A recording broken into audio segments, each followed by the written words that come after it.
Buenas tardes, mi nombre es Marlene Bisbal Morales y pertenezco al grupo HT3. Hoy les vengo a hablar sobre los signos de puntuación. Los signos de puntuación son signos ortográficos que organizan un discurso, facilitando su comprensión, evitando posibles ambigüedades y señalando el carácter especial de determinados fragmentos, en el cual podemos encontrar incisos, citas e intervenciones de diferentes interlocutores dentro de un diálogo. Los signos de puntuación nos ayudan a realizar pausas y entonaciones a la hora de hablar. Para ello es importante utilizar los signos tales como el punto, la coma, paréntesis, signos de exclamación, signos de admiración, guiones, comillas, entre otros. Los signos de puntuación también delimitan las frases y los párrafos, establecen una jerarquía sintáctica de las proposiciones que ayudan a la estructura de un texto, ordenan las ideas y las jerarquizan entre principales y secundarias. La puntuación varía según el estilo del escrito, pero el estilo no exime a nadie de no cumplir con las normas básicas de la puntuación, ya que si se comete un error es considerado inaceptable, debido a que este es la arquitectura del pensamiento escrito. En la actualidad estamos viviendo una interacción y contacto entre las redes sociales y esto ha disminuido el uso adecuado de los signos de puntuación, ya que hoy en día los jóvenes utilizamos escritos y jergas que descomponen la lingüística española, y este comportamiento se le atribuye a un seguimiento de una moda o porque realmente no conocen las reglas a las que están regidas los signos de puntuación. Tenemos que recordar que la escritura es una forma de comunicación que implica una construcción lineal. Dado esto, es necesario ordenar, jerarquizar y aclarar las ideas. Aquí es donde entra y juega un papel fundamental y muy importante los signos de puntuación, ya que estos buscan aclarar y ordenar las ideas. Ahora bien, entonces, ¿cuál sería su función general? Su función general es facilitar que el texto escrito se transmita de forma óptima el mensaje que se quiere decir. Existen tres objetivos principales y fundamentales de los signos de puntuación. El primero es indicar los límites de la unidad lingüística. Esto quiere decir cómo está organizada la información del texto. Segundo es indicar la modalidad. ¿Qué quiere decir esto? Es a lo que se refiere el texto. Y tercero es indicar la omisión. Esto quiere decir o se trata del uso de los puntos suspensivos en una parte del texto. Buenas tardes, yo soy Carolina Gisette Noriega Morris y hoy vamos a socializar el tema que me corresponde, que son los signos de interrogación y los signos de exclamación. Como bien sabemos, cada vez que nosotros hablamos siempre lo hacemos con un fin comunicativo y no solamente lo hacemos para emitir un conjunto de palabras que vayan formando oraciones, sino que siempre buscamos y perseguimos un fin correcto. Cabe resaltar que es muy importante y fundamental que nosotros aprendamos a distinguir y hacer el uso correcto para poder emplear de manera adecuada y de manera correcta los signos lingüísticos y los signos ortográficos dentro de un párrafo, de un texto o de un enunciado. Bueno, iniciamos con los signos de interrogación. Como bien sabemos por ya nuestros saberes previos, los signos de interrogación son estos.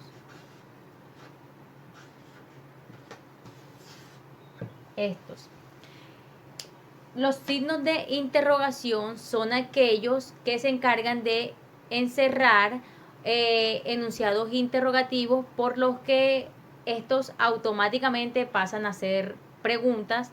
Cabe resaltar también de que cuando empleamos signos de interrogación, nosotros no estamos ni afirmando ni aseverando nada, solamente estamos realizando una pregunta de manera precisa. Como ya sabemos, los signos de interrogación siempre los debemos emplear al inicio y al final de un enunciado.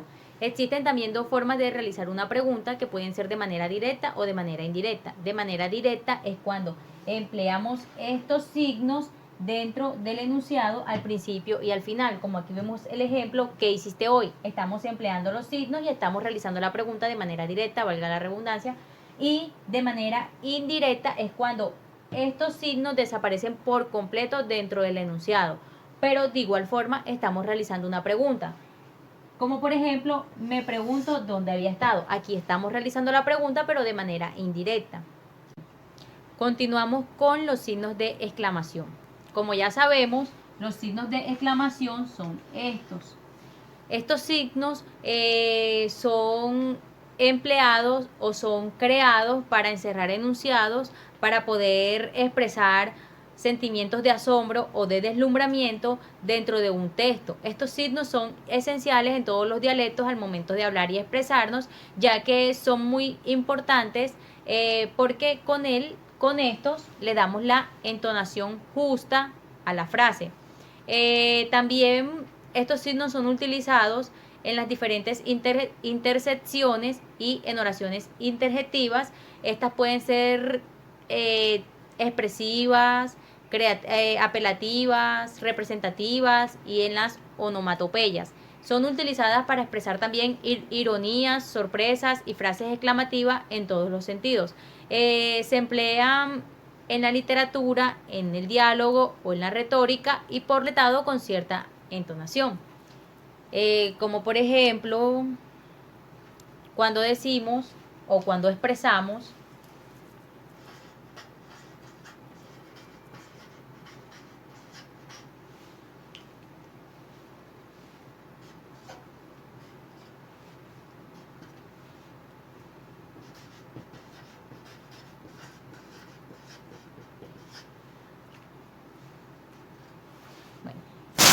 también, como nos podemos dar cuenta, cuando decimos, expresamos, eres un amor o ay, me dolió. O sea, estamos dándole la entonación justa y por eso es que estos signos son fundamentales que aprendamos a distinguirlos y a darles el uso correcto dentro de cualquier texto. Bueno, compañeros, hemos finalizado con la socialización de los signos de exclamación y los signos de interrogación. La verdad es que estos signos no son conocimientos nuevos para nosotros porque ya nosotros hemos venido familiarizándonos con ellos desde la primaria y el bachillerato. Por eso es muy importante que a esta etapa nosotros aprendamos a diferenciar y hacer uso correcto de estos signos para poder emplearlos en cualquier momento dentro de un párrafo, dentro de un texto, dentro de un enunciado. Y es un tema, la verdad, bastante específico, por lo que ya lo hemos tratado anteriormente. Compañeros, muchísimas gracias. Muy buenas tardes, mi nombre es Angie Melissa Mellado Serna, soy del grupo HT3 y el tema que me tocó fueron los signos de puntuación. Entre ellos está el signo de pausa y descanso. En la antigüedad, los primeros escritos carecían de signos que marcaban el límite entre las oraciones e incluso entre las palabras. Por este motivo surgió la necesidad de colocar punto cada vez que termina una oración o un texto. De este modo aparecieron los signos de puntuación, que entre ellos está la coma, el punto y coma, los dos puntos y los puntos suspensivos. El punto es el signo de puntuación que representa la mayor pausa sintáctica que la ortografía señala. Se emplea para señalar la pausa que marca el final de un enunciado o de un párrafo o de un texto. El punto se denomina punto y seguido al final de un enunciado, punto y aparte al final de un párrafo y punto y final al final de un texto. El punto y coma denota una pausa menor que la de un punto y mayor a la de una coma. Anuncia la separación de las proporciones entre las cuales se les coloca. La coma. La coma indica la existencia de una pausa breve dentro de un enunciado o de una oración. Hay diferentes tipos de coma. Entre ellas se encuentra la coma enumerativa, que es la que separa los elementos análogos dentro de una serie. La coma vocativa sirve para separar el vocativo que se le da a la persona o cosa personificada de la frase. La coma elíptica se marca con una coma antes de la supresión internacional o la de un verbo. La coma hiperbativa. Esta se da al producirse a la alteración del origen lógico de los elementos de la oración. Estos también se separan con una coma. La coma aclarativa. Separan las expresiones aclaratorias e iniciales que añaden una precisión. La coma explicativa. Separa las proposiciones subordinales, adjetivas, explicativas dentro de una oración compuesta. Y por último encontramos los dos puntos. Representa una pausa mayor que la coma y menor que la del punto. Muchas gracias. Bueno, mi nombre es Luis Carlos Molina, hago parte del grupo HT3. Nuestro tema correspondiente son los signos de puntuación. Desemboca en un subtítulo, el cual es el que me corresponde, que son signos auxiliares. Hoy les comentaré sobre este tema y cuáles son.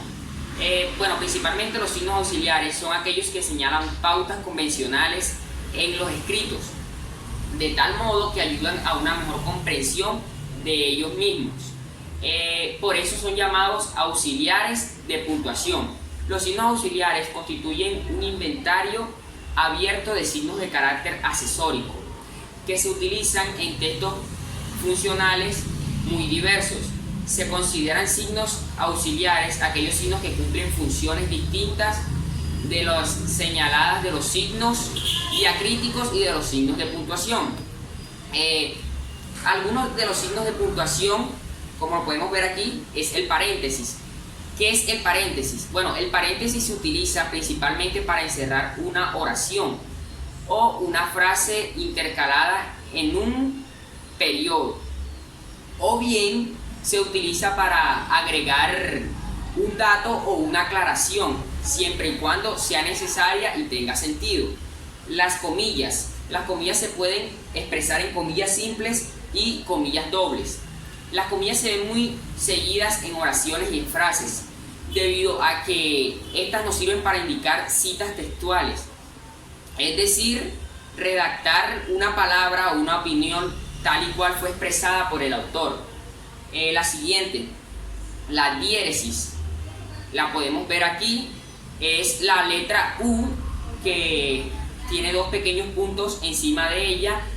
Esto es para que la vocal U tenga una pronunciación. Un ejemplo claro de esto puede ser whisky, pingüino, buey y antigüedad.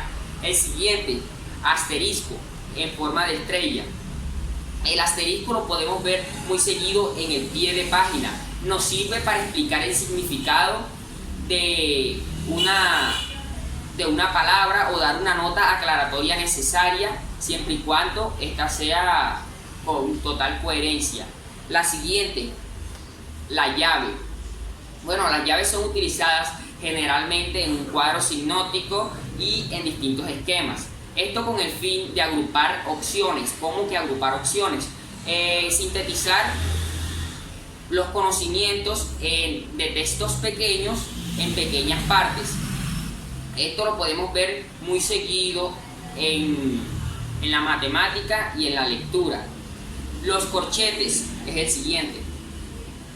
Bueno, los corchetes son muy parecidos a la llave, ya que también su finalidad es agrupar los conocimientos que se adquieren de un texto. Estos aparecen siempre con oraciones. Son dobles porque siempre hay uno al principio y uno al final. Esto para sintetizar más la información. También podemos apreciar los corchetes en las actividades matemáticas y en las de lectura. Y por último, el apóstrofe. ¿Qué es el apóstrofe? Es un signo de puntuación en forma de una coma volada. Aquí lo podemos ver. Esto sirve para destacar un objetivo, una característica o un beneficio. Lo podemos ver mucho en la lengua latina, en la lengua hebrea, árabe y en la mandarín. Llegando a la conclusión, los signos auxiliares nos sirven mucho en nuestro día a día, ya que nos permiten tener una mejor lectura y una organización a la hora de hablar y expresarnos. Muchas gracias. Buenas tardes, profesora Diana. Soy Carol Villafañe Robles y hoy voy a hablar sobre otros signos auxiliares de puntuación. Quiero empezar generando un subgrupo o uniendo tres signos de puntuación de gran importancia. Entre ellos se encuentran los corchetes, las llaves y las comillas sencillas. ¿Por qué las agrupo? Porque dentro de estos tres se encuentran características similares que son muy relevantes y que son muy utilizadas en la lengua española y se utilizan también en las matemáticas, excepto las comillas. Estos símbolos tienen unas características muy importantes, ya que tienen un signo de apertura y un signo de clausura. Voy a hablar primero sobre los corchetes. Bueno, los corchetes son muy similares a los paréntesis curvos e incluso comparten características de uso dentro de los textos. Los corchetes son capaces de agrupar y generar incisos que esclarezcan o aporten nuevas ideas al texto o a la oración anterior. Ahora voy a hablar sobre las llaves. Bueno, las llaves tienen una función muy parecida a la de los corchetes, pero con la diferencia de que las llaves son capaces de crear o de esquematizar situaciones. Es decir, que con las llaves puedo crear un signo, un cuadro sinóptico que me permita organizar las oraciones de manera sistemática o estilo de esquemas. Las comillas sencillas tienen un caso en particular porque no son muy utilizadas. ¿A qué me refiero? Que según la RAE es mejor o es más conveniente utilizar las comillas latinas o las comillas españolas. Buenas tardes, profesora Diana. Soy Carol Villafañe y hoy voy a hablarles sobre otros signos auxiliares de puntuación. Dentro de esto quiero rescatar una característica en común que tienen los tres primeros signos de puntuación de los que les voy a hablar. El primero son los corchetes, las llaves y las comillas simples. Estos tienen una característica muy importante y es que ellos son signos de puntuación que son capaces de agrupar. ¿A qué me refiero? A que dentro de ellos se coloca cierta información según cada texto y que ellos son signos de agrupación. ¿Cómo así? Tienen un símbolo de apertura y tienen un símbolo de clausura precisamente. Voy a hablarles primero sobre los corchetes. Bueno, los corchetes son muy parecidos a los paréntesis curvos, ya que guardan una característica similar y es que entre ellos o dentro de ellos se pueden hacer anotaciones, especificaciones, se puede aclarar la idea de la oración anterior y también se utiliza para los símbolos matemáticos. Ahora voy a hablarles sobre las llaves. Bueno, las llaves son muy parecidas a los corchetes y a los signos y a los paréntesis, con la diferencia de que las llaves se pueden utilizar también para crear esquemas o cuadros sinópticos. Es decir, que dentro de ellas o creándolas a ellas se puede escribir información de manera esquematizada. Las comillas sencillas tienen una particularidad y es que según la RAE ellas son de tercera generación. ¿Cómo así? En primer lugar están las comillas españolas, en segundo las latinas y en tercero las comillas sencillas, de acuerdo al grado de dificultad y de superioridad dentro del campo de las comillas. Las comillas sencillas se utilizan para acotar o para generar información y también se puede citar autores y referencias con respecto al texto, pero sí se guarda cierta relevancia por las comillas latinas y por las comillas españolas. Es decir, que las comillas sencillas muy poco se usan. Ampersand es una palabra en inglés y que en español se utiliza como la preposición. Bueno, por último, la cedilla. La cedilla tiene una particularidad y es la de dar acento o entonación a una palabra. Se utiliza en el idioma catalán, en el francés y en el portugués. Entra en este conteo de otros signos auxiliares de puntuación porque es muy importante, permite dar acento y sin él muchísimas palabras no tendrían sentido de acuerdo a los 3 idiomas o 3 lenguas mencionadas anteriormente. Espero que haya sido de su agrado, que entre todos mis compañeros hayamos logrado superar sus expectativas y que por todos estos videos y por todas estas exposiciones, puntos de vista y ponencias obtengamos la mejor nota posible. Muchas gracias, que tenga buena tarde.